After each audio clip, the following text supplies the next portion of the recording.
It's the Richard and Judy Book Club podcast, bringing you all you've come to expect. This time it's a saga of family drama. No, not Richard and Judy's, but this edition's book, A Spool of Blue Thread. We've got a bit of a family epic for you this time, exclusive to WHSmith.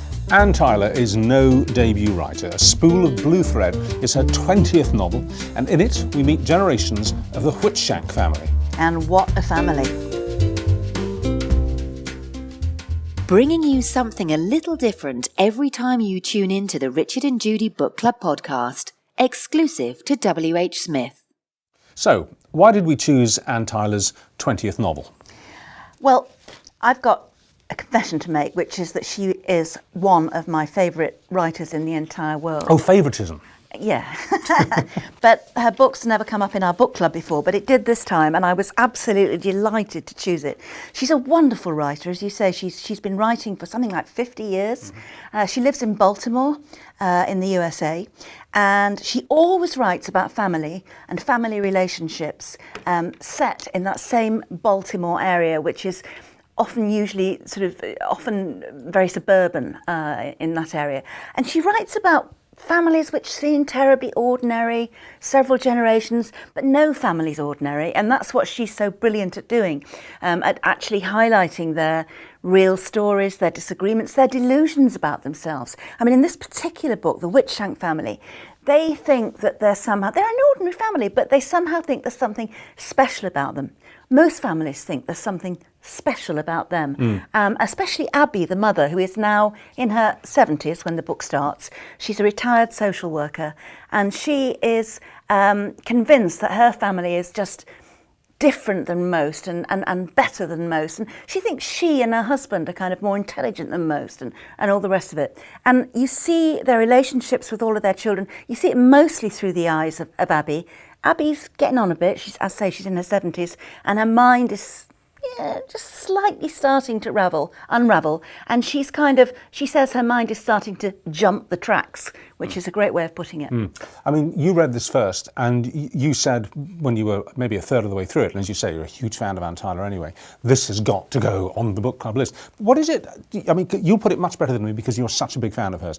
What is it about her writing, as opposed to the plot that you described here? What is it about her writing, Anne Tyler, that you like so much? I think the thing about Anne Tyler is that she's essentially a comic novelist. Her books aren't kind of a laugh a minute, but nevertheless she writes about family tragedies and family relationships in a way which are wry, funny.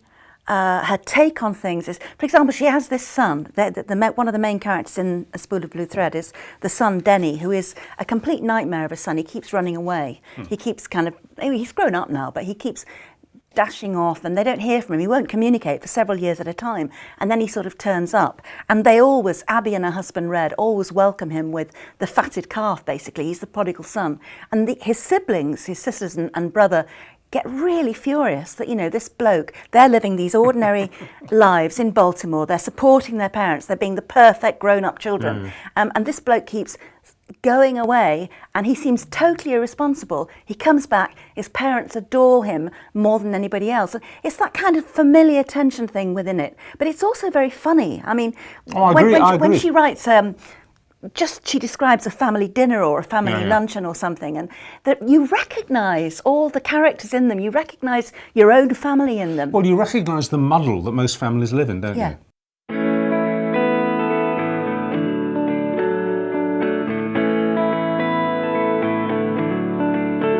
Seeing my work in WHSmith's is quite surreal.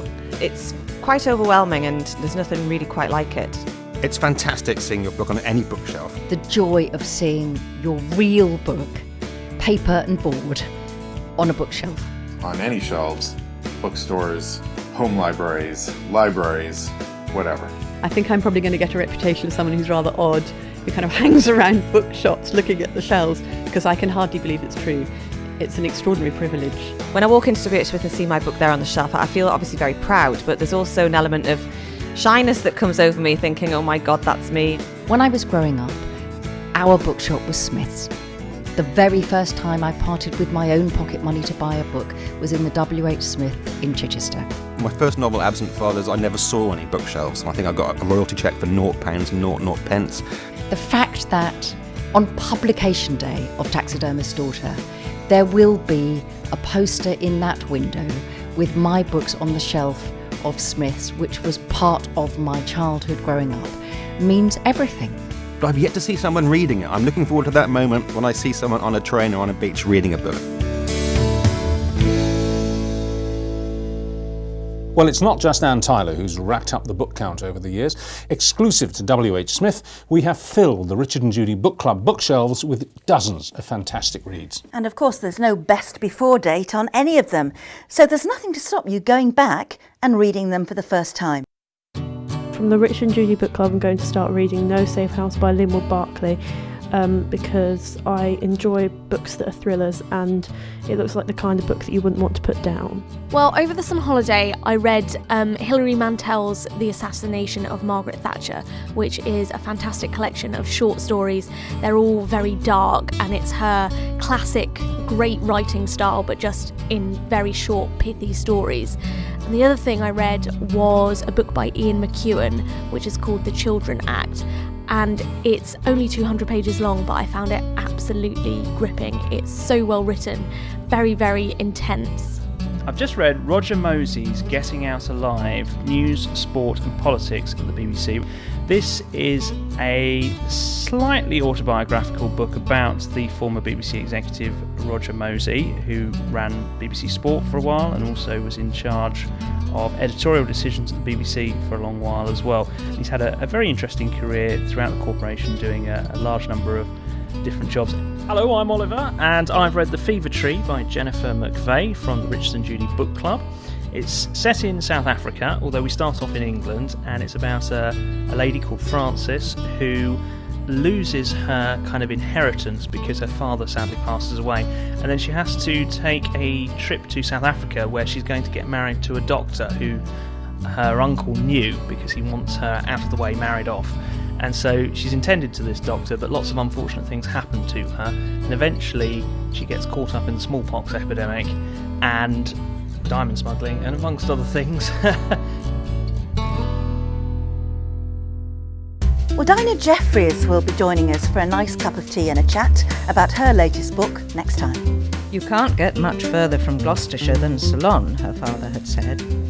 As his voice echoed in her head, she was startled when she heard another voice, distinctly male, but with an unusually honeyed tone.